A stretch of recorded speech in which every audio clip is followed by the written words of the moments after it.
যে বাংলাদেশে কি হচ্ছে আর আল্লাহ টের পাচ্ছেন না? কি বলেন? আল্লাহ রাব্বুল আলামিন বলেন, লা তাখুযুহু সিনাতুন ওয়ালা নাওম। ঘুম নাই, তন্দ্রা নাই। কার? ঘুমানো না, তন্দ্রাও যান না। তন্দ্রা কারে কয়? জি, ঝিমটি, জিমানি, যাই বলেন আপনারা বুঝে নিন। ওই যে বসে বসে এরকম করে, আল্লাহ ওরকমও করেন না। ঘুমো নাই, তন্দ্রাও নাই। হযরত মুসা আলাইহিস সালাম বলছিলেন যে আল্লাহ তুমি নাকি ঘুমাও না। মুসা আলাইহিস সালাম তো খুব আদরের নবী, আল্লাহ পাকের খুব আদরের নবী, দারুণ আদর। আল্লাহ পাক বলছেন মুসা আমি তোমারে আমার জন্য বানাইছি। সুবহানাল্লাহ। কোরআন শরীফে আছে আল্লাহ পাক বলছেন মুসা আমি তোমারে আমার জন্য বানাইছি। তোমাকে যখন তোমার মা দরিয়ায় ভাসায় দিয়েছিল আমি তোমার বাক্সর দিকে তাকাইছিলাম। সুবহানাল্লাহ। আল্লাহ যদি বলেন আমি তাকাইছিলাম, সুবহানাল্লাহ। তোমারে আমার জন্য বানাইছি। সুতরাং হযরত মুসা আলাইহিস সালাম তিনি বলছেন আল্লাহ পাককে খুব আদরের নবী তো, আল্লাহ তুমি নাকি ঘুমাও না। আল্লাহ কয় তুমি বিশ্বাস করো না? হযরত মুসা আলাইহিস সালাম বললেন আল্লাহ অবশ্যই বিশ্বাস করি, তবে বুঝি না বিষয়টা কি, বুঝি না কেমনে না ঘুমাই পারে, বুঝি না। আল্লাহ আচ্ছা ঠিক আছে, তুমি যখন বিশ্বাস করছো তখন আর অসুবিধা নেই, বিশ্বাস না করলে মুসিবত ছিল। পয়গম্বর মানুষ তাকে তো বলতেই হবে বিশ্বাস করি, তবে বুঝি না। আল্লাহ কয় ঠিক আছে বিশ্বাস যখন করো আমি বুঝাই দেবো। নিয়ে আসো এক গ্লাস পানি নিয়ে আসলেন, দাঁড়ায় থাকো। মুসা আলাইহিস সালামকে আল্লাহ বললেন পানি নিয়ে দাঁড়ায় থাকো, আর ঘুমের আল্লাহ করলেন মুসারে ধর। মুসা আলাইহিস সালামের ঘুম এসে গেল। ঘুমের আমেজে হাতটা শিথিল হয়ে গ্লাসটা পড়ে ভেঙে চুরমার হয়ে গেল। হযরত মুসা আলাইহিস সালাম ভয় পেয়ে গেলেন। আল্লাহ পাক শোনায় দিলেন ভয়ের কোনো কারণ নাই, একটা পরীক্ষার জন্যই দিলাম, তোমার বোঝার জন্যই দিলাম। তুমি যেমন এক গ্লাস পানি নিয়ে একটা গ্লাস নিয়ে এক মুহূর্ত দাঁড়াতে পারলে না, ঘুম আসলো আর হাত থেকে পড়ে গ্লাসটা ভেঙে গেল। মুসারে তুমি বুঝে নাও, তুমি জেনে রাখো তাম সৃষ্টি জগৎ তোমার আল্লাহ রব্বুল আলামিনের হাতের মুঠার মধ্যে রয়েছে। আল্লাহ রব্বুল আলামিন যদি ঘুমায় যান, এই পৃথিবীর আকাশ এবং জমিনের সব ট্রাফিক কন্ট্রোল আল্লাহ পাক নিজেই করেন। যদি তিনি ঘুমায় যান সব শেষ হয়ে যান। বাংলাদেশে কি হচ্ছে, পৃথিবীর কোথায় কি হচ্ছে তা আল্লাহ দেখছেন না? চিল্লায় বলো দেখছেন না? সে আল্লাহ রাব্বুল আলামিন তিনি পরিষ্কার করে বলছেন যারা নাকি মুমিন বান্দা তারা অহংকারী হয় না, ক্ষমতায় থাকুক ক্ষমতায় না থাকুক কোন অবস্থাতেই অহংকারী হতে পারে না। আল্লাহ পাক শোনায় দিয়েছেন যারা অহংকার করে তাদেরকে পরিষ্কার করে বলেছেন ওয়ালা তামশি ফিল আরদি মারহান ইন্নাকা লান তাখরিকাল আরদা ওয়া লান তাবলুগাল জিবালা তুলা ওয়ালা তামশি ফিল আরদি মারহান। খবরদার আমার জমিনের উপরে অহংকারের পথে বড় হেঁটো না। দেখছেন না কত আছে অহংকার করে হাঁটে, জমিনের উপরে জুতা পাই দিয়ে মচ মচ করে হাঁটতে থাকে। ওয়ালা তামশি ফিল আরদি মারহা ইন্নাকা লান তাখরিকাল আরদা। তুমি কি তোমার পদাঘাত দিয়ে আমার জমিনটারে ভাটায় দিতে পারবা? বলেন পারবে? যদি শক্তি থাকে দাও লাথি, তোমার ঠ্যাং ভাঙবে, মাটির কিচ্ছু। ওয়ালান তাখরিকাল আরদা মা, তুমি আমার এই জমিনটাকে ধসাই দিতে পারবে না। আর ওয়ালান তাবলুগাল জিবালা তুলা, আর পাহাড়ের উচ্চতা লাফ দিয়ে তুমি ছাড়াই যেতে পারবে না। আমার জমিনও ফাটাইতে পারবে না লাথি দিয়া, লাফ দিয়ে পাহাড়ের উচ্চতাও ছাড়াইতে পারবে না। তো এত লাফাও কেন? বলবেন কম লাফাও, শক্তি কম দেখাও। আল্লাহ রাব্বুল আলামিন আবার বলেন وعباد الرحمن الذين يمشون على الأرض هونا। আল্লাহর বান্দা যারা, সত্যিকারের বান্দা যারা, তারা দুনিয়ার বুকে বিনয়ের সাথে হাঁটে, মাথা নিচু করে বিনয়ের সাথে হাঁটে। সুবহানাল্লাহ বিহামদিহি। তুই আল্লাহর প্রতি ঈমানের সবথেকে বড় লাভ হচ্ছে আত্মমর্যাদা সম্পন্ন বানায়। ঈমান তাকে বিনয় এবং বিনম্র বানায়, অহংকারী বানায় না। আর অহংকার করে তুমি যাবা কই? কদ্দুর ক্ষমতা তোমার? আল্লাহ কোরআন শরীফের বহু আয়াত দিয়ে এই কথাগুলি বলেছেন। আর এটা গেল 2। 3 নম্বরে আল্লাহর উপরে ঈমান আনার, আমি কি বলতেছি বলেন তো দেখি, ফায়দা। আল্লাহর উপরে ঈমান আনার 3 নম্বরের ফায়দা হলো মুমিন ব্যক্তির মধ্যে বীরত্ব এবং নির্ভীক ভাব তার মধ্যে এসে যায়। সে নিজে মুজাহিদ, সে বীর, সে কাপুরুষ নয়। সুবহানাল্লাহ। আল্লাহর উপর ঈমানের কারণে বীরত্ব এবং নির্ভীকতার প্রশিক্ষণ তার মধ্যে তৈরি হয়ে যায়। কারণ মানুষের সবচেয়ে বড় ভয় হলো মৌতের। বলেন তো দেখি, বড় ভয় কিসের? বলেন সবাই। আর যারা বললেন না তারা, তাদের মৌতের কোনো ভয় নেই। মৌতের ভয় আছে কিনা? আছে। কিন্তু ভয় করে যাবেন কই? ভয় তো সেইটারে করা যায় যেটাকে ভয় করে এড়ানো যায়। এখন মৃত্যুকে ভয় করে আপনি কি এড়াইতে পারবেন? পারবেন? আল্লাহ পাক বলছেন মুমিন নির্ভীক হবে, বীরত্বে পরিপূর্ণ হবে, কাপুরুষ হবে না, মৌতের ভয়তে পালায়ে বেড়াবে না। আল্লাহ পাক বলছেন কুল ইন্নাল মাউতাল্লাযীনা তাফিরুনা মিনহু ফাইন্নাহু মুলাকীকুম। মরণ থেকে পালাও তুমি, মরণ তোমায় লইবে ঘিরি, যদিও সুদূর আকাশ পানে, লুকাও সেথায় লাগিয়ে সিঁড়ি। এ মহারোগের চিকিৎসক নাই, নাই সে ঔষধ জগতে, খুঁজিয়া কাতর হইলে কি হবে, পারিবে না তারে ফিরাতে। মৃত্যু যখন তোমার এসে যাবে, তোমাকে মৌতের হাত থেকে কেউ রেহাই দিতে পারবে না। মৃত্যু তোমার হবেই। সুতরাং মৌত যখন হবে তখন তাকে ভয় করে তো কোনো লাভ নাই। আর মৃত্যু কোথায় হবে, কখন হবে, আমরা কেউ জানি না। জানেন? ওমা তাদরি নাফসুম বিআইয়ি আরদিন তামুত। কোন মাঠে, কোন ময়দানে কখন মৌত হবে কারো জানা নাই। এই গত নভেম্বর মাসের শেষ দিকে আমি লন্ডন সফর করেছিলাম। এক ভাইয়ের কাছে শুনলাম, আমি অবাক হয়ে গেলাম। তিনি পত্রিকায় দেখে আমাকে বলেছেন, এক লোক 8 তলা থেকে 8 তলা বিল্ডিং এর ছাদের উপর পড়ে গেছে। 8 তলা বিল্ডিং এর ছাদের উপর থেকে পড়িয়া তার কিচ্ছু হয় নাই, হাত পাও ভাঙে নাই, মরেও নেই, খালি কিছু চামড়া টামড়া ছিঁড়ে গেছে। তাড়াতাড়ি অ্যাম্বুলেন্স আসছে, অ্যাম্বুলেন্সে তাকে নিয়ে গেছে, হসপিটালে নিয়ে যাবে চামড়াগুলো সেলাই করে দেওয়ার জন্য। অ্যাম্বুলেন্সে উঠাইয়া তাড়াতাড়ি অ্যাম্বুলেন্স আসছে। দরজা যেভাবে লাগাইছে দরজাটা ভালোভাবে লাগে নাই। দেখেন নাই মাইক্রোবাসে বা অ্যাম্বুলেন্সে অনেক সময় দরজা এরকম মারে, মারার পরে অনেক সময় লাগে না, যার জন্য ড্রাইভার বলে যে দরজাটা ভালো করে লাগায় নেন, ঠিক না? দরজাটা ভালো করে লাগে নাই।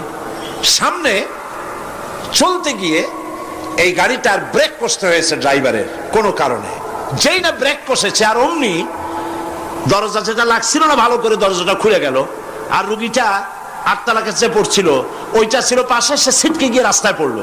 আর একটা বাস সামনের থেকে এসে মাটিতে তাকে চ্যাপ্টা করে দিয়ে চলে গেল। শুনিয়া আমার মুখ থেকে বেরিয়ে গেল আল্লাহু আকবার। বলেন আল্লাহু আকবার। কি আল্লাহ পাকের কি প্রচন্ড ক্ষমতা, কি ইচ্ছা তার। মৃত্যুর জন্য সময়ও লাগবে, জায়গাও লাগবে, দুটো জিনিস এক হতে হবে। আল্লাহর যাকে যে মৃত্যু দিবেন, মৃত্যুর জন্য সময় এবং জায়গা দুটোর কম্বিনেশন হতে হবে।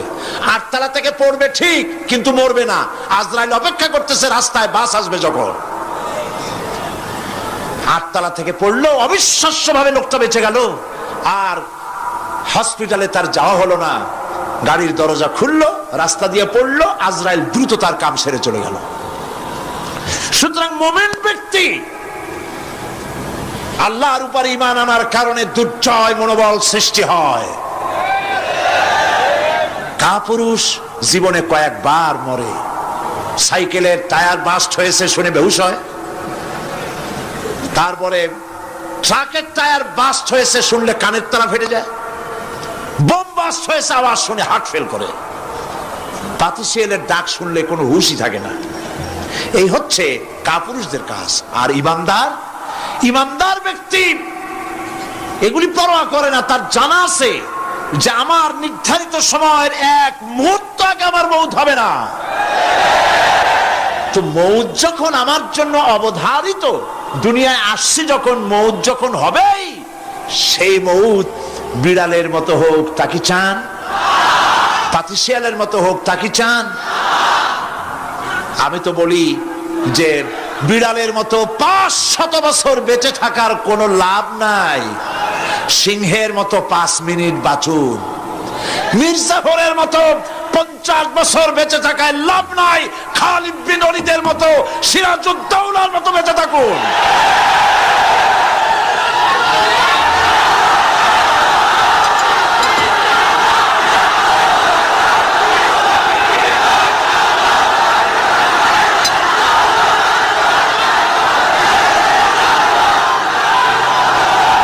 বসেন, আপনারা যদি দাঁড়ায় যান তাহলে আমি করব কি? বসেন বসেন। সেই জন্য এই ক্ষণস্থায়ী জীবনকে কেন সেই অনন্ত সুখময় জীবনের জন্য উৎসর্গ করে দেব না, যা আল্লাহর কাছে পাওয়া যাবে কিয়ামতের দিন। দেখেন, মৃত্যু হওয়া উচিত মুসলমানদের, শাহাদাতের মৌত হওয়া উচিত। কি মৌত হওয়া উচিত? আল্লাহকে আজকে প্রাণ খুলে বলি, আল্লাহ জীবন তো নিবাই, সুতরাং জীবন যখন নিবা, মৌতটা শাহাদাতের মৌত তুমি আমাদের দান করে দিও। কাপুরুষের মতো মরতে চাই না, শাহাদাতের মৌত চাই। সুবহানাল্লাহ বলেন, আমিন বলেন। মুমিন ব্যক্তি তার বড় ফায়দা, সে সাহসী হয়। সুবহানাল্লাহ বলেন। দেখেন, বুখারী শরীফের হাদিস, যুদ্ধের জন্য, বদরের যুদ্ধ, হুজুর সাল্লাল্লাহু আলাইহি ওয়াসাল্লাম সৈন্যদেরকে রিক্রুট করছেন, কিন্তু কথা বলতে গিয়ে রাসূল করিম সাল্লাল্লাহু আলাইহি ওয়াসাল্লাম দাওয়াত দিচ্ছেন, কিন্তু মনে মনে চিন্তাও করছেন যে সামান্য কিছু লোক, অস্ত্রপাতি কম, এই জিহাদের অবস্থাটা তারা কিভাবে নেবে। একজন যুবক সাহাবী দাঁড়ায় গেলেন, তার নাম মিকদাদ রাদিয়াল্লাহু তাআলা আনহু। যুবক, এই পৃথিবীতে যুবকদের ইসলামের সবচাইতে অবদান কাদের? চিল্লায় বলো। যুবকদের অবদান সবচাইতে বেশি। হযরত মিকদাদ রাদিয়াল্লাহু তাআলা আনহু তিনি দাঁড়ায় গেলেন, তিনি বললেন, ইমদি বিনা ইয়া রাসূলুল্লাহ হাইসুমা তাশা। হাদিস, হে রাসূল, আপনি আমাদেরকে নিয়ে চলুন। কত সৈন্যতারা আসতেছে, কত অস্ত্র নিয়ে আসতেছে, এটা আমাদের ভাববার বিষয় নয়।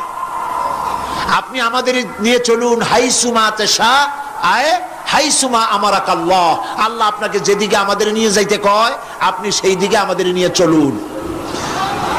ইন্না লা নাকুলু লাকা কামা ক্বালা বনু ইসরাঈল লি মূসা আলাইহিস সালাম, ইযহাব আনতা ওয়া রাব্বুকা ফাকাতিলা ইন্না হাহুনা কায়িদুন।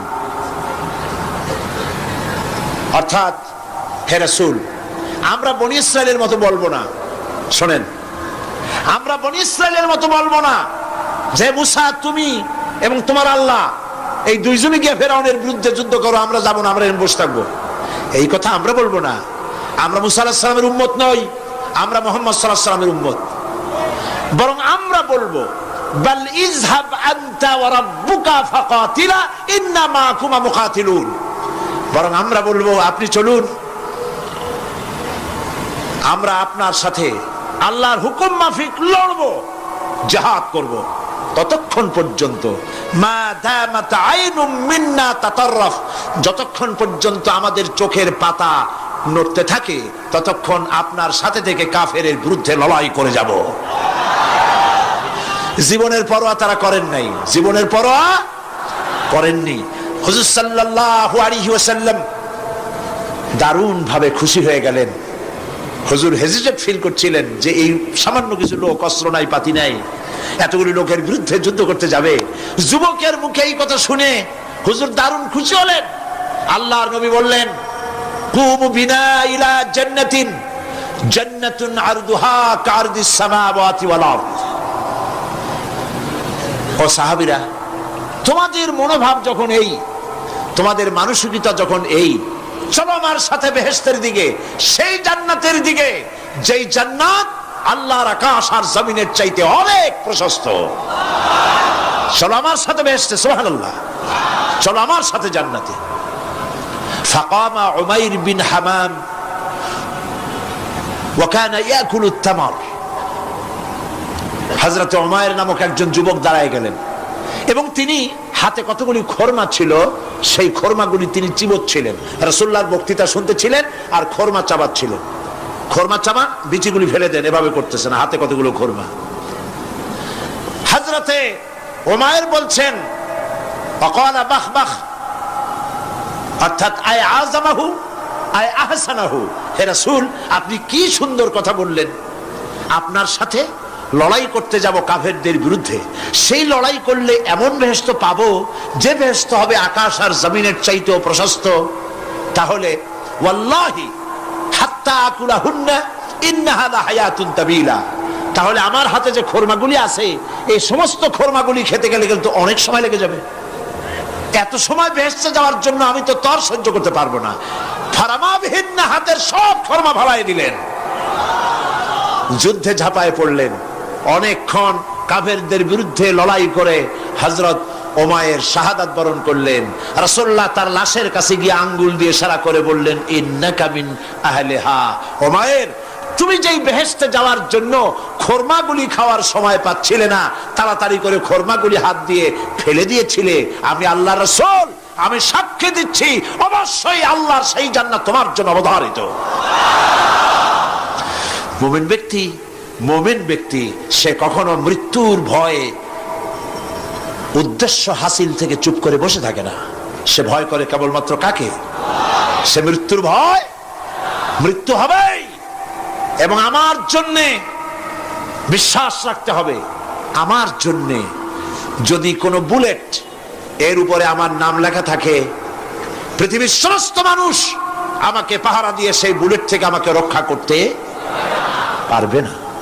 আর যদি কোনো বুলেটে আমার নাম লেখা না থাকে, সারা পৃথিবীর সমস্ত মানুষ বৃষ্টির মতো গুলি বর্ষণ করলেও একটি গুলিও আমাকে বিদ্ধ করতে পারবে না। এটার নাম হলো ঈমান। এটার নাম কি? এই ঈমান পেলাম কোথায়? কোথায় পেলাম? কোরআন শরীফে। কোথায় পেয়েছি? আল্লাহ রাব্বুল আলামিন বলেন, ওয়ামা হুম বিদাররিনা বিহি মিন আহাদিন ইল্লা বিইজনিল্লাহ। একথা সুস্পষ্ট, আল্লাহর অনুমতি ব্যতিরেকে বান্দার কোনো ক্ষতি সাধন কেউ করতে পারে না। জোরে বলেন সুবহানাল্লাহ। কেউ কারো কোনো ক্ষতি করতে পারবে না। যেটা ক্ষতি যদি কিছু থাকে কিসমতে, ওটা তো মুকদ্দার ছিল, তকদির ছিল, সেটাই হবে, এর বাইরে কিছুই হবে না। সুতরাং মুমিন ব্যক্তি সে সাহসী হবে, সে কখনো চিন্তা করবে না মৃত্যুর ভয়ের। উদ্দেশ্য হাসিলের জন্য হয় শরীরের পতন, না হয় মন্ত্রের সাধন, ডু অর ডাই, সে আল্লাহর জন্য তার জীবন দিতে প্রস্তুত থাকবে। কারণ আল্লাহ রাব্বুল আলামিন বলেছেন, ইন্নাল্লাহা আশতারা মিনাল মুমিনিনা আনফুসাহুম ওয়া আমওয়ালাহুম বিআন্না লাহুমুল জান্নাহ। আল্লাহ পাক বলেন, আমি আমার মুমিনের জান আর মালকে আমি খরিদ করে নিয়েছি, বিনিময়ে আমার বান্দাকে আমার জান্নাত দান করে দিয়েছি। জোরে কোন সুবহানাল্লাহ। মুমিনের জান আর মালকে নিয়েছেন, বিনিময় কি দেবেন? জান্নাত দান করে দিবেন। এটা হলো মুমিনদের আল্লাহর প্রতি ঈমান আনার জন্য 3 নম্বরের কোয়ালিটি। 4th নম্বরে আল্লাহর উপর ঈমান আনলে 4 নম্বরের যে ফায়দাটা, সে ফায়দা হচ্ছে আশাবাদ এবং মানসিক প্রশান্তি। আল্লাহর প্রতি একটা নির্ভরতা এবং আশার সৃষ্টি হয়ে যায়, সে কখনো নিরাশ হয় না। কারণ একটা মানুষ পাপ করলো, চুরি করেছে, ডাকাতি করেছে, জেনা করেছে, হত্যা করেছে, শয়তানি করেছে, বদমাশি করেছে, সব করেছে, এখন শয়তান তাকে ওয়াসওয়াসা দিতে পারে। সেই জন্য আল্লাহ রাব্বুল আলামিন বলেছেন, লা তাকনাতু মির রাহমাতিল্লাহ, বান্দারে আমার রহমত থেকে নিরাশ হয়ে যেও না। আল্লাহর রহমত বান্দা তোমার গুনাহ কতটুকু? তোমার গুনাহ যদি হয় পাহাড় সমান, আমার রহমত আকাশ সমান। তোমার গুনাহ যদি হয়ে যায় আকাশ সমান, তাহলে আমার রহমত তো আমার আরশে আজিমকে ছাড়ায় গেছে। সুবহানাল্লাহ, সুবহানাল্লাহ বলুন। সুতরাং মুমিন বান্দার এই আশা থাকে। গুনাহ মানুষে করেই, গুনাহ করা স্বাভাবিক। আল্লাহ পাক বলেছেন যে ব্যক্তি গুনাহ করে আর এরপরে আমার কাছে মাফ চায়, আমি তাকে ক্ষমা করে দেই, মাফ করে দিই। সুবহানাল্লাহ। সুতরাং ইমানদার লোকদের আশা হয়, দুরারোগ্য ব্যাধি তাকে ধরেছে, সে হতাশ হবে না, মরে যাওয়ার জন্য প্রতীক্ষায় সে সময় গুনবে না, বরং তার মনের মধ্যে আশার সঞ্চার হবে, আমার রোগ আল্লাহ ভালো করে দিতে পারেন না? আমাদের জাতির পিতা কি নাম কি? হযরত ইব্রাহিম আলাইহিস সালাম। কোরআন শরীফের ভিতরে তার কথা আল্লাহ পাক কোট করে দিয়েছেন। আমাদের জাতির পিতা হযরত ইব্রাহিম আলাইহিস সালাম বলেছেন, আল্লাযী খালাকানি ফাহুয়া ইয়াহদিন। আল্লাহ তিনি আমাকে সৃষ্টি করেছেন, তিনি আমাকে রাস্তা দেখান। ওয়াল্লাযী হুয়া ইউতঈমুনি ওয়া ইয়াসকিন। আর আমি যখন ক্ষুধার্ত হই তিনি আমাকে খাওয়ান, যখন তৃষ্ণার্ত হই তিনি আমাকে পান করান। ওয়া ইযা মারিতু ফাহুয়া ইয়াশফিন। আর যখন আমি অসুস্থ হই, রোগাক্রান্ত হই, আল্লাহ রাব্বুল আলামিন তখন আমাকে রোগ মুক্ত করে দেন। সুবহানাল্লাহ। আমার অসুখ হলে কে রোগ মুক্ত করেন? সুতরাং দীর্ঘস্থায়ী কোন রোগ হয়েছে, মুমিন হতাশ হবে না, মুমিন হতাশ হবে না। হতাশ হয় কেবলমাত্র কাফের। হতাশ হয় কে? মুমিন কখনো হতাশ হয় না। হতাশ হওয়া ইমানের পরিপন্থী কাজ। আল্লাহ পাক বলেছেন, লা তাকনাতু মির রাহমাতিল্লাহ, আমার রহমত থেকে মায়ুস হয়ো না। দেখেন হযরত আইয়ুব আলাইহিস সালামের কত বড় রোগ হয়েছে, শরীর পোকায় ধরেছে, জর্জরিত হয়েছে, দুর্গন্ধ হয়েছে, গ্রামের লোকেরা তাকে বের করে দিয়েছে, স্ত্রী পুত্র পরিজন সব চলে গিয়েছে।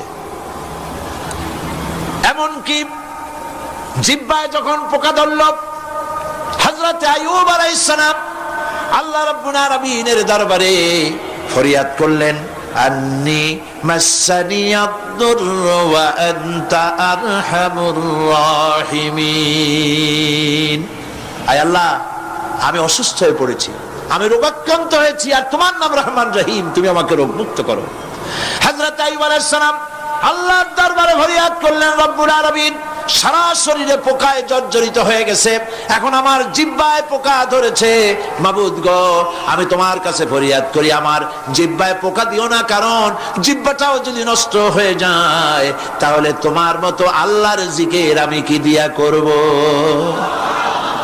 হযরত আইয়ুব আলাইহিস সালাম আল্লাহ পাকের কাছে যখন এ ধরনের ফরিয়াদ জানালেন, রব্বুল আলামিন তাকে তার রোগ মুক্ত করে দিলেন, তার স্ত্রী পুত্র সব আল্লাহ রব্বুল আলামিন ফিরাইয়া দিলেন। সুবহানাল্লাহ। সুতরাং মুমিন ব্যক্তি, কোরআন শরীফে সব আছে, কোরআনের মতো শ্রেষ্ঠ ওয়াজের কিতাব পৃথিবীতে আর, শুধু বোঝার দরকার।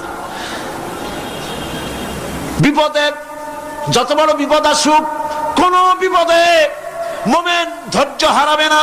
হযরত ইয়াকুব আলাইহিস সালামের ছেলে ইউসুফ আলাইহিস সালামকে যখন তিনি হারায় ফেললেন, তিনি অধৈর্য হয়ে গেছিলেন নাকি? অধৈর্য হন নাই। কারণ আমি আমার বক্তৃতার সূচনায় বলেছি, আমরা কল্যাণ বুঝি না, অকল্যাণও বুঝি না। কোন বিপদ আসতে পরে আমরা হয়রান হয়ে যাই, কিন্তু বিপদের মধ্যে কল্যাণ আছে আমরা তা বুঝতে পারি না। কথা বুঝে আসছে? হযরত ইউসুফ আলাইহিস সালামকে কুয়ার ভিতরে ফেলে দেওয়া হলো। 11 ভাই মনে করেছে কুয়ার ভিতরে ফেলে দিয়া ইউসুফ আলাইহিস সালামকে মেরে ফেললাম, কিন্তু তারা বোঝে নাই আসল কামটা কি হয়েছে। এটা তো কুয়া নয়, এটা একটা টানেল, এটা একটা সুড়ঙ্গ। একদিকে কেনান হলো তার এক মুখ, ওই সুড়ঙ্গের এক মুখ হলো কেনানের।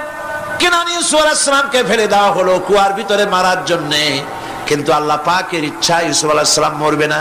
এই টানেলের অপর প্রান্ত মিশরের সিংহাসনের টানেলের এপার দিয়া ইউসুফ আলাইহিস সালামকে ঢুকালেন, অপর প্রান্তে মিশরের সিংহাসনে ইউসুফকে আল্লাহ বসায়া দিলেন। হযরত ইয়াকুব ছেলের জন্য অধৈর্য হলেন না। যখন তিনি খবর পেলেন ছেলে বাঘে খেয়ে ফেলেছে, তিনি তখন বলেছেন, ফাসাবরুন জামিলুন আসাল্লাহু আইয়াত أن يأتيني بهم جميعا إنه هو العليم الحكيم فصبر جميل।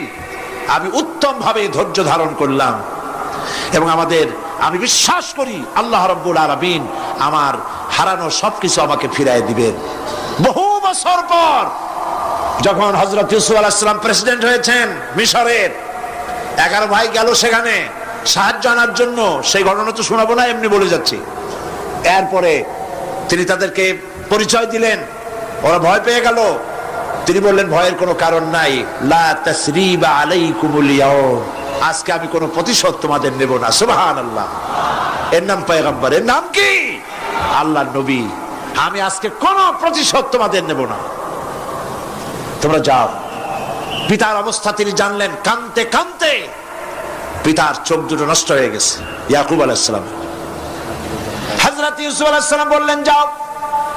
নিজের জামাটা খুললেন, গায়ের জামা খুলে বললেন ভাইরা আমার এই জামা নিয়ে যাও, আর আমার আব্বার চোখের উপরে এই জামাটা রেখে দিও। ছেলেরা যখন হযরত ইউসুফ আলাইহিস সালামের জামা নিয়ে মিশর থেকে রওনা করেছে, গল্প নয়, উপন্যাস নয়, আল্লাহ পাক এই কোরআন শরীফে সূরা ইউসুফে বলেছেন জামা নিয়ে মিশর থেকে রওনা করেছেন। কোথায় মিশর আর কোথায় কেনান? কেনানে বসে হযরত ইয়াকুব আলাইহিস সালাম বলছেন তোমরা যদি আমাকে মতিভ্রম পাগল যদি মনে না করো তাহলে একটা কথা বলি, আমার নাকে এখন আমি ইউসুফের গন্ধ পেতেছি। তোমরা যদি আমাকে মতিভ্রম না করো তাহলে আমি বলি আমি কিন্তু ইউসুফের গন্ধ পেতেছি। সুবহানাল্লাহ।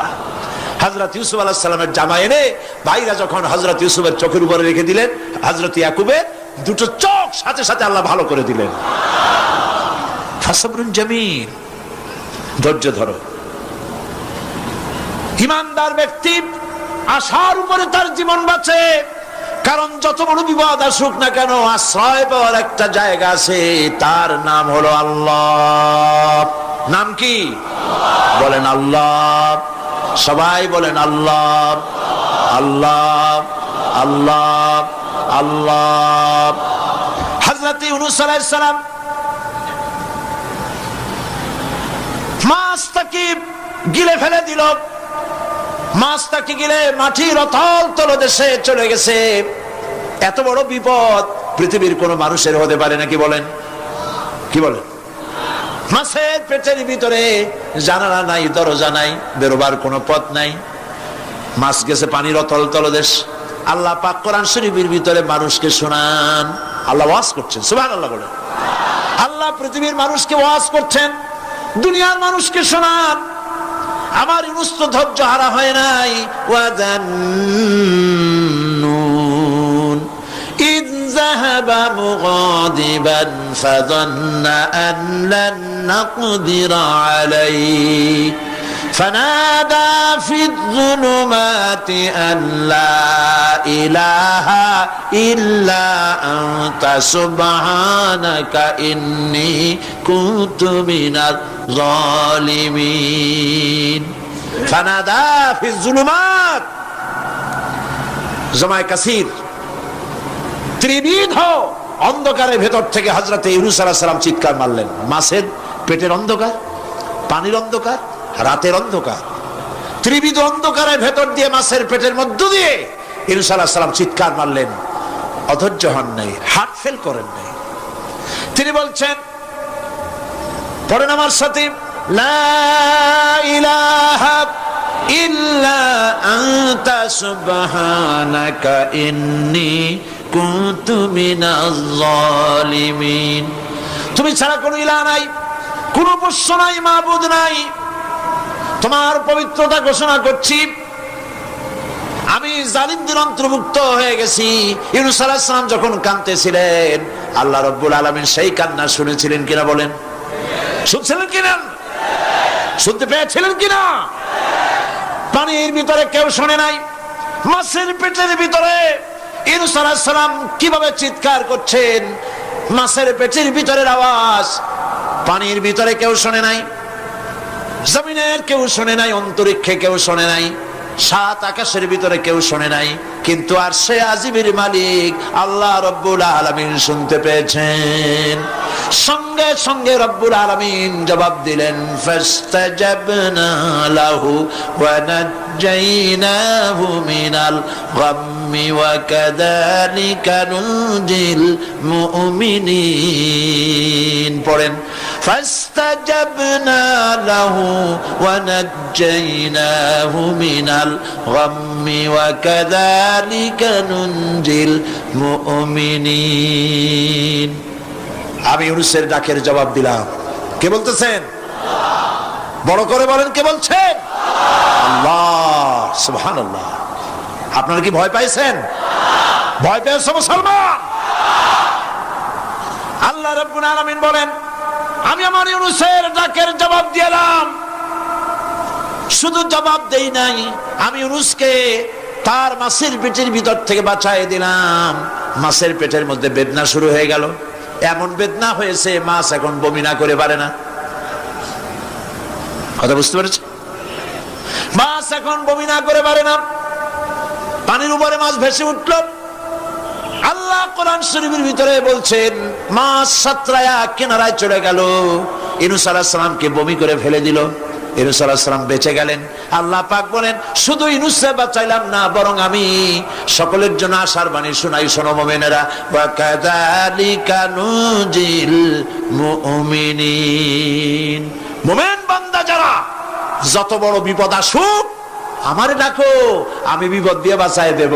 সুবহানাল্লাহ। বিপদ থেকে আমি বাঁচাই দেব। আল্লাহ পাক বলেছেন, ফাইন্না মাআল উসরি ইউসরান, ইন্না মাআল উসরি ইউসরা। জেনে রাখো, দুঃখ এবং কষ্টের পরে রয়েছে সুযোগ সুবিধা, আর অসচ্ছলতার সাথে রয়েছে উদার সচ্ছলতা। যত বড় বিপদ আসছে, এই বিপদের পরে আল্লাহ পাক তার গোলামদের উপরে রহমত নাজিল করবেন ইনশাআল্লাহ। সুতরাং ইমানদার লোকেরা, তাদেরকে আল্লাহ পাক বলছেন, কোনো ভয় নাই, কোনো চিন্তা নাই, যত বড় বিপদে পড়ো আমারে ডাকো, আমি ডাকের সাড়া দিয়ে দেব। সবাই আল্লাহরে ডাকেন।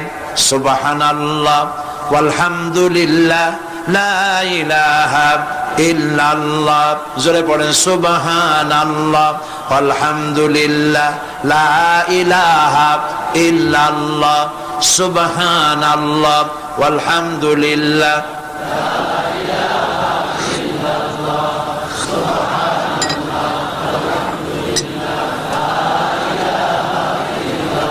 লা ইলাহা ইল্লাল্লাহু মুহাম্মাদুর রাসূলুল্লাহ।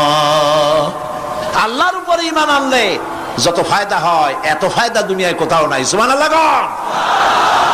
আল্লাহর উপর ঈমান আনার ৫ম নম্বরের ফায়দা কয়টা বলছি? 5টা বলছি। আপনাদের অসুবিধা হচ্ছে নাকি?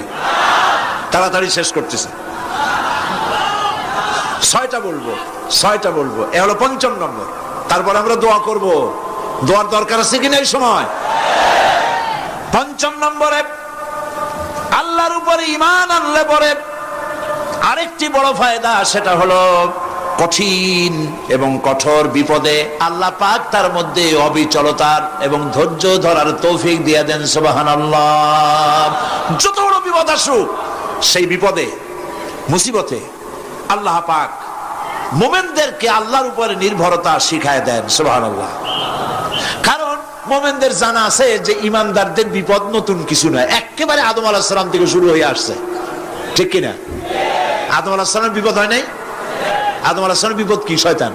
তার বিপদ কি? শয়তান ছিল বিপদ। প্রত্যেক নবীর সময়ই মানুষের নবীদের কষ্ট দিয়েছে, তাই নাই?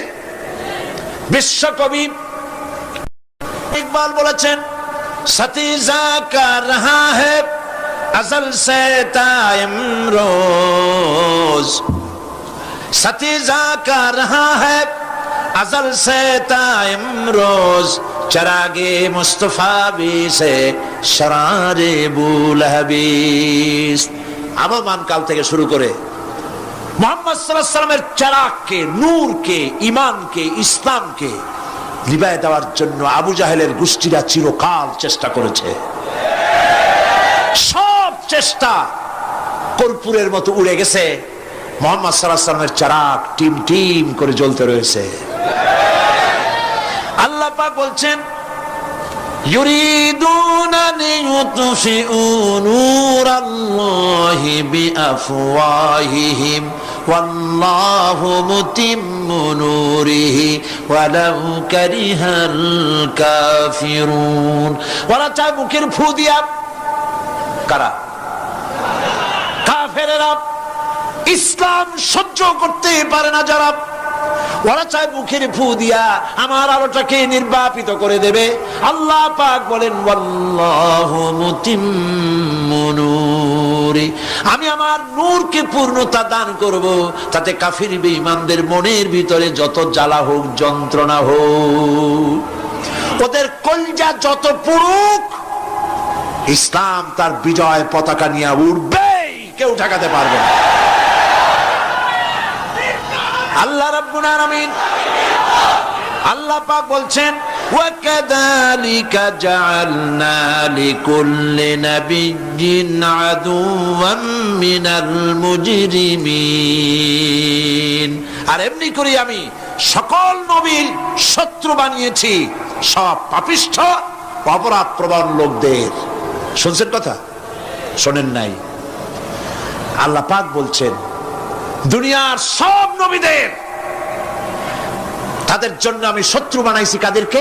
যারা সব থেকে বেশি পাপিষ্ঠ অপরাধ প্রবণ, এরা হচ্ছে নবীর দুশমন। এরা সব নবীদের সাথে দুশমনি করেছে। আজও দেশের আলেমদের সাথে দুশমনি করে সবচাইতে বড় পাপিষ্ঠরা। এটা কোরআন। এটা কি? কোরআন। জোরে বলেন, এটা কি? আল্লাহ রাব্বুল আলামিন বলছেন, ওয়াকাযালিকা জাআলনা লিকুল্লি নাবিয়্যিন আদুওয়াম মিনাল মুজরিমিন, সব পাপীরা, পাপিষ্ঠরা আমার দ্বীনের দাওয়াত যারা দেয় তাদেরকে জীবনের দুশমন মনে করে। কেন? শোনেন, আমি কার ওয়াজ শোনাচ্ছি? কার ওয়াজ শোনাচ্ছি? আমার আল্লাহর ওয়াজ। অপরাধটা কি? নবীদের বিরুদ্ধে, নবীর ওয়ারিস ওয়ারাসাতুল আম্বিয়া কারা, তো তাদের বিরুদ্ধে তাদের অপরাধটা কি? তাদের অপরাধ সম্পর্কে আল্লাহ নিজে বলেন, ওয়ামা নাকামু মিনহুম ইল্লা আন ইউমিনু বিল্লাহিল আজিজিল হামিদ। এদের বিরুদ্ধে অ্যাকশন নেওয়ার আর কোনো অপরাধ ওদের নাই। ওদের একমাত্র অপরাধ, ওরা আল্লাহর জমিনে আল্লাহর আইন প্রতিষ্ঠা করতে চায়। এটাই হচ্ছে অপরাধ। এই অপরাধে নবীদের শাস্তি হয়েছে। নবীরা মার খেয়েছেন, সাহাবায়ে কেরাম মার খেয়েছেন। আমরা তো সাহাবায়ে কেরামের জুতার ধুলার সমান নই, সুতরাং এগুলি আমাদের পাওনা। এই রক্তের বিনিময়, জীবনের বিনিময় আল্লাহ পাক তার দ্বীনকে প্রতিষ্ঠা করবেন ইনশাআল্লাহ। হযরতে খাব্বাব, বুখারী শুনুন, বুখারীর হাদিস। আমি কোনো কথা বানিয়ে বলি না, আমি লেখাপড়া করি, পড়াশোনা করি, চোখে দেখি, তারপরে কথা বলার চেষ্টা করি। বাজে গপ্প কিসসা কাহিনী বলার অভ্যাস আমার কোনো কালে ছিল না, নাই। রাসূল করিম সাল্লাল্লাহু আলাইহি ওয়াসাল্লামের মতো মানুষ, ওনার মতো মানুষ, আহারে, তার চাইতে শ্রেষ্ঠ মানুষ কি পৃথিবীতে আছে? তিনি মার খাইছেন না খান নাই? আহা, কিভাবে